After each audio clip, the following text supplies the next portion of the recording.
sa inyo. Ayan mga katropex, andito na naman po tayo sa Chanma Electronic Bike. Bali, update ko po kayo sa mga bagong prices ng ating Honda units. Tara, samahan nyo ko.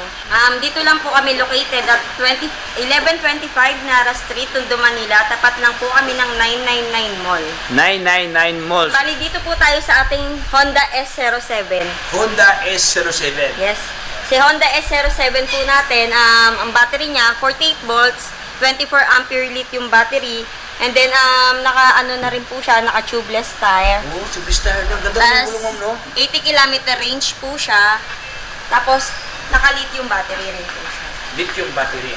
80 km range po siya. And then, ang watts ng motor niya, 400 watts po. Wow. 400 wattage mga brad. So, ito kanyang mga physical appearance mga brado, maganda. Tour type na ito mga brad, naka-LED na kanyang ilaw dito. Ayan, naka-caliper brake kasi bisbik niya pala ito. Naka-mugs pa ito mga brado. Okay, for only, magkano ito For mamali? only 48,999. Dati po siyang 59,999. Down po tayo sa 48,999. Wow.